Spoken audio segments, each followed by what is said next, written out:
Alright, so this reading by Pearce&Barnett is on the communication concept of coordination.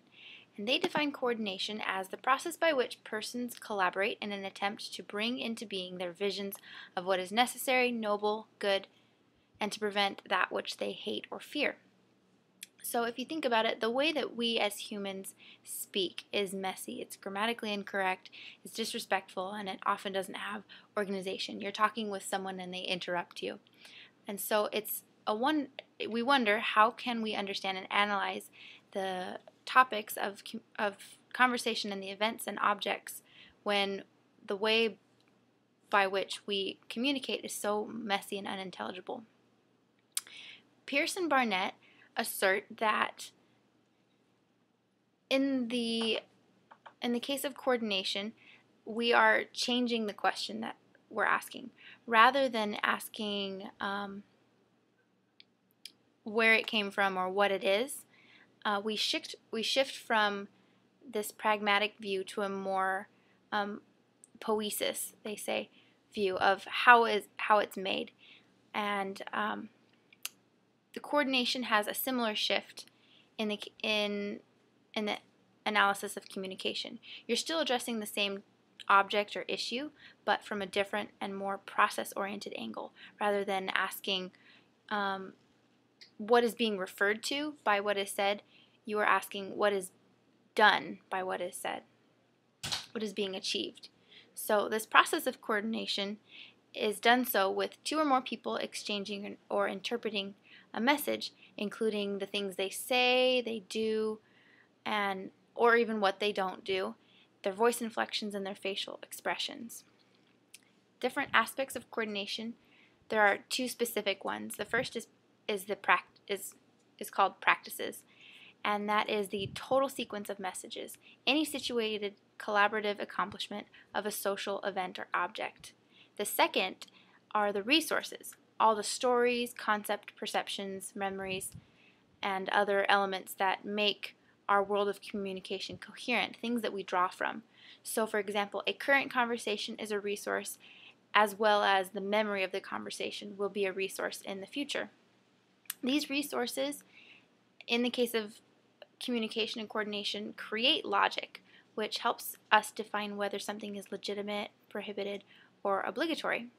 So within this category of resources and what they achieve are several aspects, or they create this logic. And there are four levels or types of logic, of meaning that Pearce&Barnett touch on in this article. The first of which is the prefigurative force, the sense of obligation that derives from things that occur before one acts, the because purpose for why someone is doing something. The second is the practical force, the sense of obligation that derives from things that occur after one acts, the in order to. The third is the contextual force, the sense of obligation that derives from the definitions of self, other relationships, the situations you're in. So because a person like me in this situation must do that.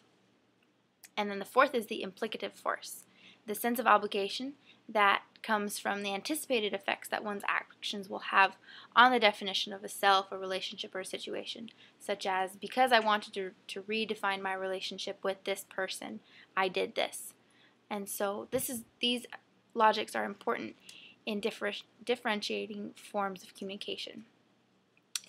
We see that practices express the resources that we have, as well they can reconstruct them. So when practices don't reproduce or express the resources of conversation, they can construct them in a different way or a different set of resources than those that existed before. One important and helpful metaphor that helps us kind of grasp coordination is that of an undirected play. Take for example, an actress presents a line of a character. This is without a director on stage. If she is met with a corresponding applicable line from that same matching play, such as Ophelia speaking to Hamlet and Hamlet responds back to her, then coordination has been succeeded. But if she speaks the line as Ophelia and someone responds as a different character like Macbeth, then coordination is not there, and the interaction is incoherent and disconjointed.